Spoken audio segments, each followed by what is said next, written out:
గర్భసంచి క్యాన్సర్ చాలా ఎక్కువ మందికి ఈ మధ్యన చూస్తున్నాము. గర్భసంచి క్యాన్సర్ రావటానికి మెయిన్లీ 3 కారణాలు.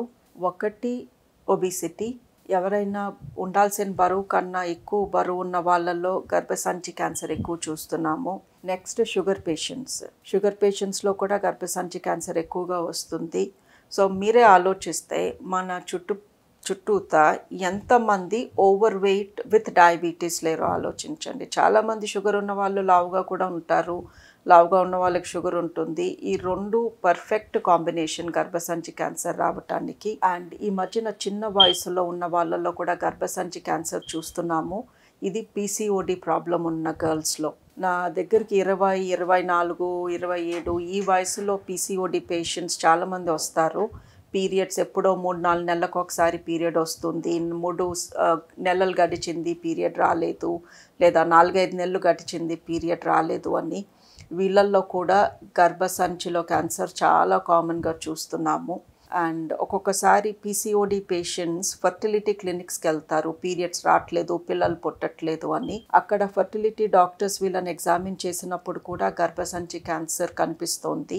సో గుర్తుపెట్టుకోవాల్సింది ఏంటి అంటే, పీరియడ్స్ వచ్చే వయసులో కనీసం 6 వారాలకు ఒకసారి పీరియడ్ రావడం కంపల్సరీ. పీరియడ్ మెటీరియల్ నెలకు ఒకసారి బయటికి వచ్చేయాలి. అది బాడీలో నిలిచిపోతే బయటికి తోసేయాల్సిన పదార్థము మన బాడీలో అలా మనం నిలుపుకొని అలా ఉంచుకుంటే అది చెడిపోయి ఆ చెడిపోయిన మెటీరియల్ క్యాన్సర్ కింద మారుతుంది. సో 3 నెలలు గడిచాక ఎవరికైనా పీరియడ్ మెటీరియల్ బాడీలో నిలిచిపోయి బయటికి రాకపోతే అది క్యాన్సర్ కింద మారే ఛాన్సెస్ చాలా ఉన్నాయి. సో ఎంతోమంది పీసీఓడి పేషెంట్స్ 3 నెలలు పీరియడ్ రాకపోయినా అలా వెయిట్ చేస్తున్నారు, ఏం చేయకుండా ఎదురు చూస్తున్నారు. అది కరెక్ట్ కాదు. అలా మనం వెయిట్ చేస్తూ నెలలు గడిపేస్తుంటే గర్భసంచిలో క్యాన్సర్ వచ్చి గర్భసంచి తీపించుకోవాల్సిన అవసరం రావచ్చు.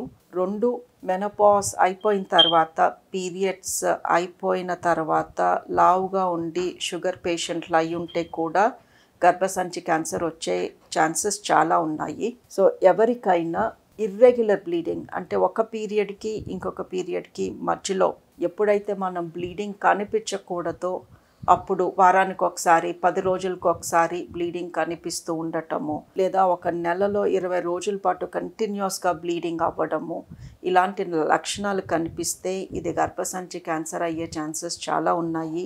మీరు ఖచ్చితంగా డాక్టర్ దగ్గరికి వెళ్ళాల్సి వస్తుంది.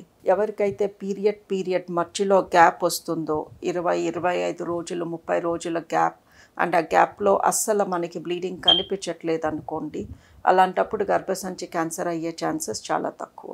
ఇంకొక విషయం ఏంటంటే, 12 నెలలు 45 ఏళ్ళు దాటాక 12 నెలలు కంటిన్యూస్గా మనకి పీరియడ్స్ రాకపోతే దాన్ని మెనోపాజ్ అంటాము. మెనోపాజ్ అనేది వచ్చాక ఎప్పుడు బ్లడ్ కనిపించినా అది అబ్నార్మల్ క్యాన్సర్ లక్షణం అది.